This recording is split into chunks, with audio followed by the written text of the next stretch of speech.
Assalamualaikum warahmatullahi wabarakatuh. Alhamdulillah, hari ini hari Isnin 22 hari bulan Jun 2020 kita bersama lagi dalam segmen santapan jasmani. Sesi hari ini berkaitan dengan mindset. Kita pernah dengar dalam ceramah ceramah Jim Rohn, dia kata you reap what you sow. You sow what you reap. Okey, maknanya apa yang kita tanam, apa yang benih-benih yang kita tanam, kita akan dapat hasilnya suatu hari nanti. Okey, itu apa yang saya nak bincangkan hari ini lah.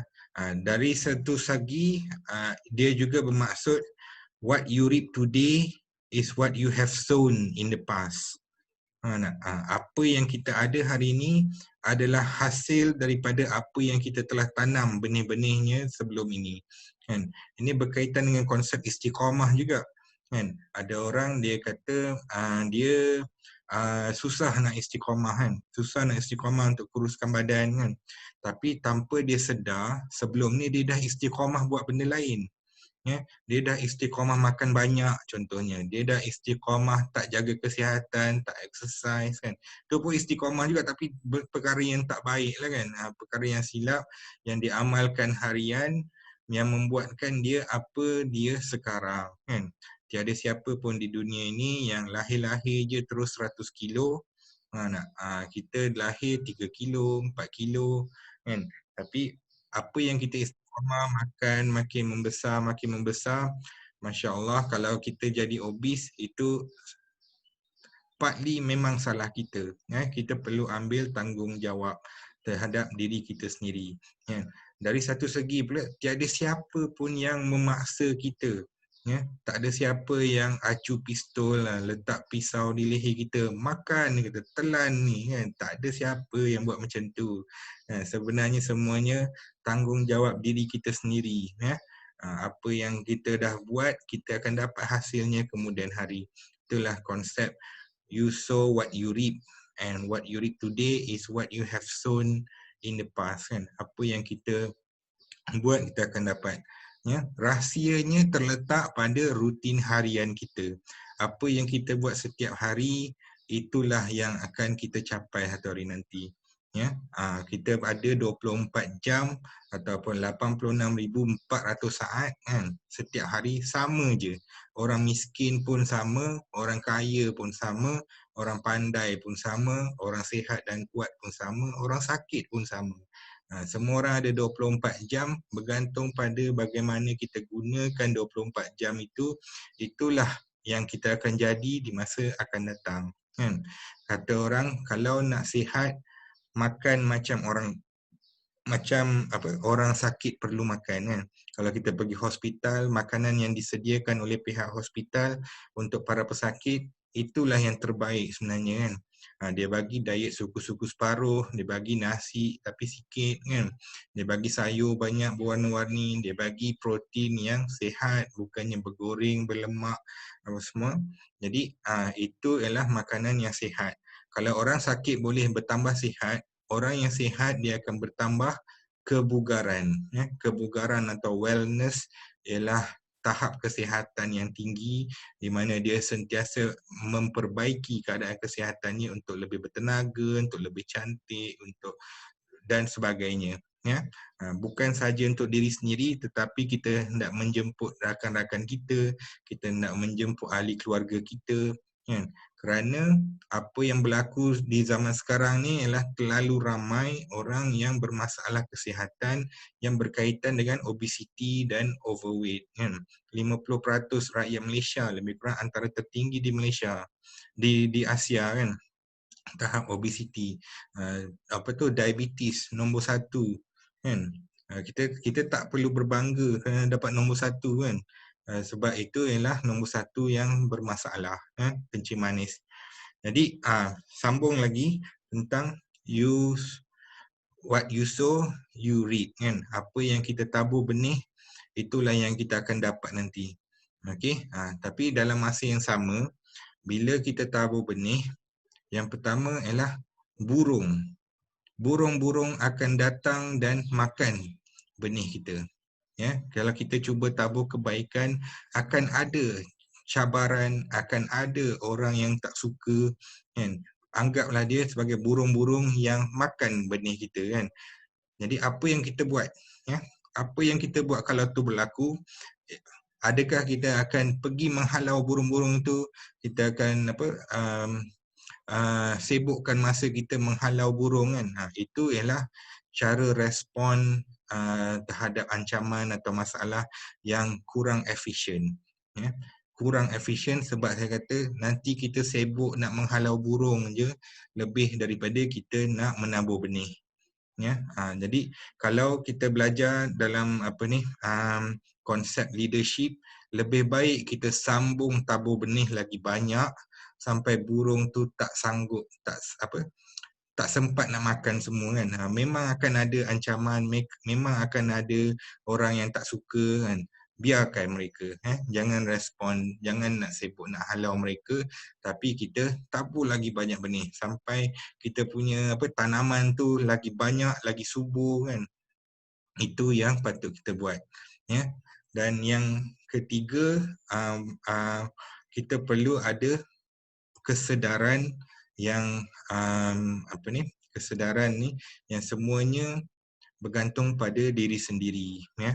Kita, macam saya sebagai coach online, saya boleh beri nasihat, saya boleh beri panduan untuk anda buat, kan. Tapi kalau anda tak ikut, kan, kalau anda tak buat apa yang kita sarankan, anda tak akan dapat hasilnya, ya.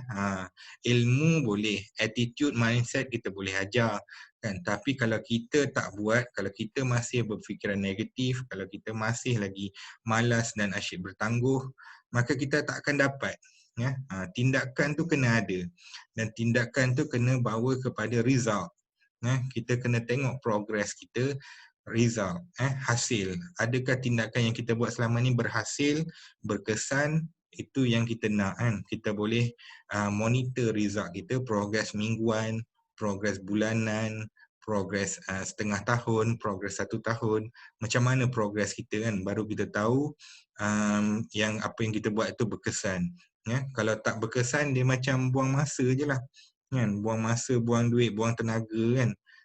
Kalau boleh kita cuba elakkan yang tu, jadi apa yang kita nak buat lagi satu ialah bila kita dah ada ilmu, kita dah ada mindset, dah ada sikap, dah ada tindakan, dah ada hasil, kan. Kita juga perlu ada lifestyle yang bagus, kan? Gaya hidup yang sihat, yang bagus.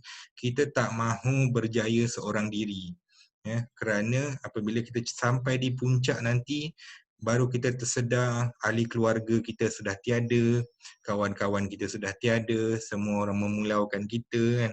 Kita tak nak macam tu, ya. Jadi sambil kita hendak berjaya tu, sambil kita eratkan lagi silaturahim, sambil kita lebih bernetwork dengan kawan-kawan, kan. Lebih banyak silaturahim, itu salah satu kunci pada rezeki juga, ya. InsyaAllah. Itu yang kita nak. Kita tak mau panjat gunung sorang-sorang, sedar-sedar bila sampai di puncak, ya kita berjaya, tetapi tiada orang di sekeliling kita, kan. Rakan-rakan, ahli keluarga yang kita sayangi semua sudah tiada. Masya Allah, kita akan rasa kesunyian, kan. Kesunyian di puncak jaya, kan. Kita tak mau macam tu, ya. Jadi apa yang kita nak buat, contohnya macam diet, kan.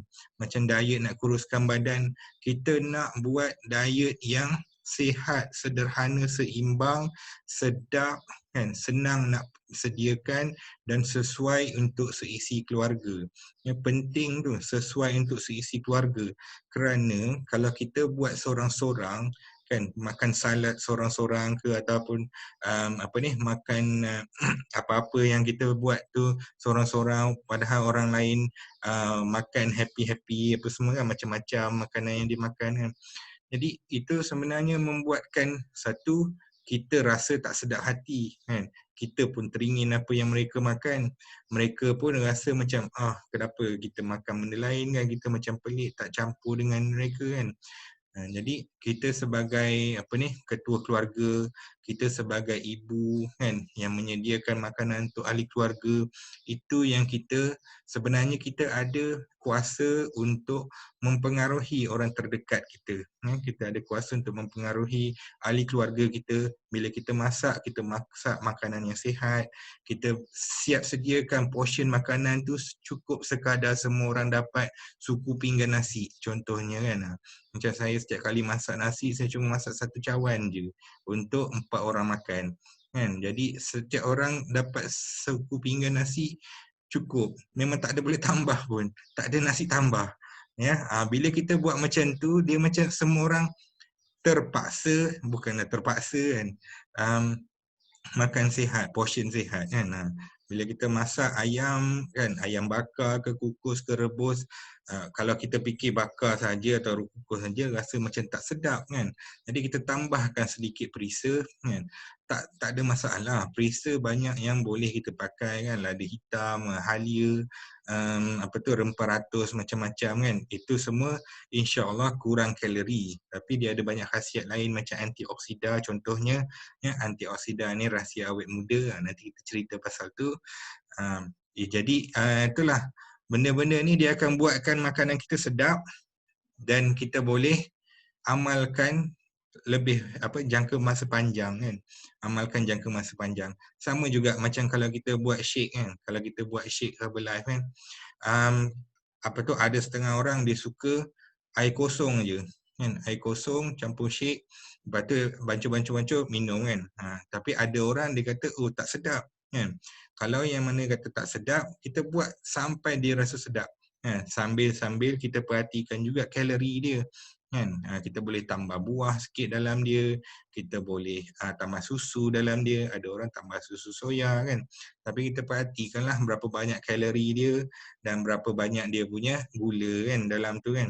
Sebab kalau yang macam susu soya beli dekat kedai semua ada gula, kecuali lah kalau kita buat sendiri kita punya susu soya kan contohnya ya. Kita perhatikan, jangan lebih sangat macam 100-200 kalori kira okey lagi sebagai ganti makanan kan. Itu yang kita nak buat. Buat yang sedap. Macam saya dalam keluarga, isteri suka shake lain, anak sulung suka shake lain, anak yang bongsu suka shake lain. Okey, boleh, no problem. Saya siapkan 4 jenis kan. Itulah apa yang kita nak buat. InsyaAllah, apa yang penting pengajaran hari ini ialah kita perlu bertanggungjawab dengan apa yang kita buat. Apa yang kita apa yang kita telah buat selama ini ialah membawa kita pada keadaan kita sekarang. Dan kalau kita nak masa depan yang lebih cerah, masa depan yang berjaya, kita perlu mulakan tabiat rutin harian yang baru, yang lebih sihat, yang lebih bertenaga kan, yang lebih ceria. Itu kita boleh mula daripada sekarang, insya-Allah ya. Jadi sekian saja perkongsian hari ini. Saya buka kepada sesi soal jawab. Ada apa-apa soalan nak tanya? Silakan. Buka chat juga. Okey, setakat ni. Okey, Assalamualaikum. Assalamualaikum Doktor. Waalaikumsalam Kak Shima. Ada soalan Kak? Aku nak tanya sebab tadi doktor kata kita kalau boleh nak sihat sama-sama dengan family kita kan. Okey, Betul. sebenarnya saya rasa lagi susah cabaran kita nak ajak family terdekat nak amalkan makanan sihat daripada orang luar. Sebab pengalaman saya lah, kalau family sendiri macam anak suami tak ada masalah. Tapi bila masuk ke big family macam adik-beradik semua kan, mereka agak skeptik. Macam mana kita nak buat benda macam ni? Betul. Rakan karib, ahli keluarga, orang terdekat memang selalu akan skeptikal bila nampak kita berubah kan.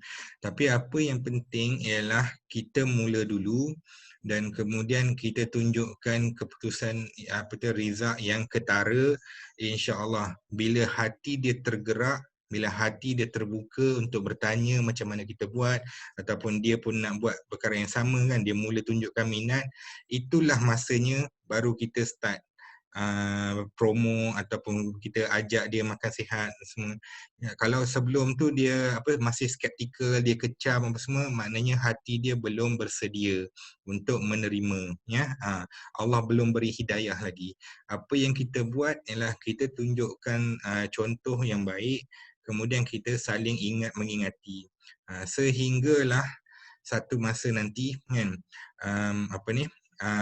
hati yang kering itu kan, hati yang kering itu semakin subur kan, hati yang keras macam batu semakin lembut kan, semakin merekah dan cair. Jadi itulah masanya baru kita boleh apa ni, baru kita boleh ajak dia lah untuk melakukan kebaikan ni. Macam itulah dalam apa-apa jenis dakwah pun lebih kurang sama juga. Kita teruskan je kan, antara apa ayat Quran surah Al-Ghasyiyah kan, fazakir innama anta muzakkir kan, peringatlah, berilah peringatan, sesungguhnya kamu hanyalah pemberi peringatan kan. Lasta alaihim bimusaitir, kamu bukanlah seorang yang berkuasa ke atas mereka ataupun boleh menghukum mereka kan. Itu ialah ayat Quran kepada Rasulullah kita Nabi Muhammad sallallahu alaihi wasallam kan. Ingat sirah Nabi Muhammad, dia dikecam, dia diperangi kan, dia diancam bunuh kan, sampai terpaksa pindah kan, hijrah daripada Makkah ke Madinah. Kita belum sampai lagi ujian yang kita ada sampai tahap macam tu kan. Kita tak perlu, tak ada lagi apa ancaman bunuh, kita tak ada lagi sampai kena pindah negeri apa semua kan. Tak ada. Jadi macam itulah, apa-apa yang kita nak buat, dakwah kesihatan ke apa semua yang kita buat, akan ada kecaman, akan ada perlian, kutukan daripada orang, tapi kita anggap itu sebagai cabaran ya. Teruskan usaha kita, insya-Allah. Ancaman burung yang makan benih-benih yang kita tabur tu, jangan hiraukan, terus menabur benih, terus menabur benih sampailah tumbuhan-tumbuhan kita jadi terlalu subur kan, burung tu pun dah tak mampu nak makan dah. Macam itulah insya-Allah ya, semoga bermanfaat. Okey, sekarang ada alarm pukul 7. InsyaAllah kita akan tamatkan di sini kerana pagi ni ada kelas ngaji online pula. Semoga apa yang kita bincangkan hari ini dapat memberi manfaat untuk semua. Dan Alhamdulillah, kalau boleh kita share video ini untuk manfaat rakan-rakan kita juga ya, ahli keluarga. Semoga ilmu yang kita bincangkan ini akan menjadi bekal kita di akhirat nanti kan, di alam barzah, ilmu jariah, amal jariah dan doa InsyaAllah. soleh ya. Okey. Assalamualaikum warahmatullahi wabarakatuh.